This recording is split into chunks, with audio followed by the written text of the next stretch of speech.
রাইদের বাড়ি থেকে আসা তত্ত্ব নিয়ে তুমুল তুলকালাম লাগিয়ে দিল অনির্বাণের মা রাইয়ের মায়ের সাথে। হ্যাঁ বন্ধুরা, ভিডিওতে লাইক দিয়ে দেখতে থাকুন। রাইদের বাড়ি থেকে আসা তত্ত্বগুলোকে অনির্বাণের মা রাইয়ের মাকে দেখা মাত্র বলতে থাকে যে আপনাদের বাড়ির এই যে নেতা নেতা যে ড্রেসগুলো আপনারা এনেছেন না, সেগুলো প্লিজ আপনারা আপনাদের সাথে করে নিয়ে যাবেন, কারণ এগুলো কারোর সামনে আমরা দেখানোর লায়ক তো আর না এগুলো।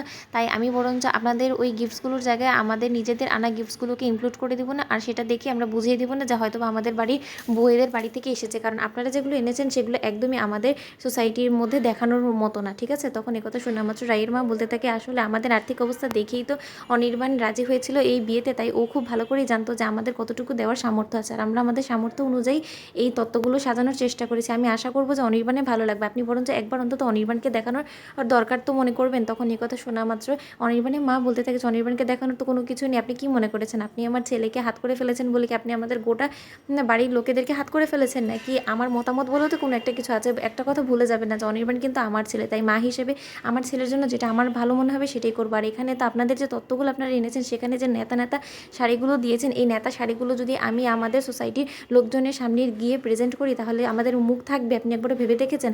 অবশ্যই আপনি আপনার বিবেক বোধের কাছে আপনি প্রশ্ন করবেনই বা কেন? যদি আপনার সত্যি বিবেক বোধ বলে কোনো কিছু থাকতো তাহলে হয়তো বা আপনি আপনার মেয়েকে বিয়ে দেওয়ার আগে এই বাড়িতে 100 বার ভাবতেন, কিন্তু তা তো আপনি ভাবেননি, কারণ আপনি হয়তো বা ভেবেছেন যে আপনি আপনার মেয়েকে একবার যদি আমার ছেলের ঘাড়ে গুছিয়ে দিতে পারেন তারপরে তো আপনার লাইফ একদম সেটেলড, তাই না? আপনি সে কথা ভেবেই তো আমার ছেলের ঘাড়ে আপনার মেয়েকে চাপিয়ে দিয়েছেন। তখন কি ওখানে হুট করে অনির্বাণ চলে আসার এসে বলতে থাকে যে মা তুমি কার সাথে কি বলছো? তুমি একটা কথা ভুলে যান না যে উনি কিন্তু এখন আমার শাশুড়ি মা হয়, তাই ওনার সাথে কথা বলার আগে তোমার 1000 বার ভাবা উচিত ছিল। আর তুমি কি বলছিলে যে নেতা নেতা শাড়ি দিয়েছি, এইগুলো তত্ত্বর মধ্যে দেওয়া যায় কিনা, তাই না? তোমার এই তত্ত্ব নিয়ে খুব বেশি প্রবলেম হচ্ছিল। আচ্ছা মা, তোমার যখন এতই প্রবলেম তাহলে তুমি সেই তত্ত্বের গিফটগুলো নিও না, সেটা আমার কাছে এক না, বরঞ্চ তার জন্য তো তাদেরকে এরকমভাবে কটু কথা শোনানোর কোনো মানে হয় না। মা তুমি এরকম কেন করছো বলো তো? আর তুমি আমার শ্বশুরবাড়ির লোকেদের সাথে এরকম কথা বলার এত দুঃসাহস পাও কী করে বলো তো? আমি তোমাকে একদিনই বলে দিয়েছি তোমার যদি আমার শ্বশুরবাড়ির লোকেদেরকে দেখলে ভালো না লাগে তুমি বরঞ্চ ওদের থেকে দূরে থাকবে, কিন্তু তা সত্ত্বেও তুমি আবারও বারবার করে ওদের কাছাকাছি আসো আর কোনো না কোনো সুযোগ খুঁজে বেড়াও যার ফলে তোমরা কিনা